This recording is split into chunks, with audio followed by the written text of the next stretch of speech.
I'm going to be singing Min Trong Hong.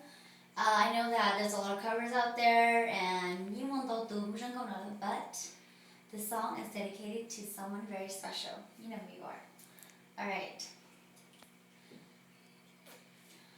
Mỗi từ trong hong gì lưu cha gì nhé, mỗi từ trong hong gì nhé tao cù lưu xia,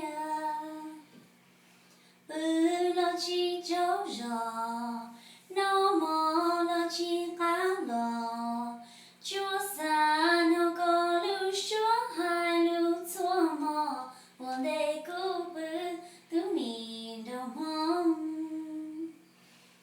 miền đông hông từ nhỏ cái đây yon tên tên bao giờ cứ mà cho ca bỏ có đùa từ miền đông hông từ nhỏ cái đây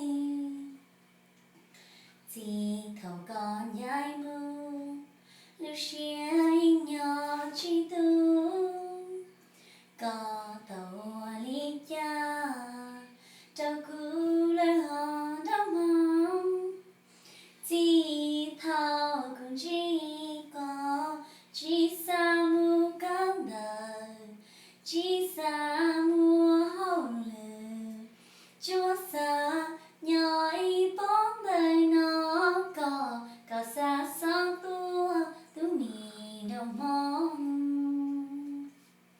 Okay, that's all I'm singing for now. Maybe next time mà hú trong full version cho này, chỉ trong có này ba sai sự. Thank you. Bye.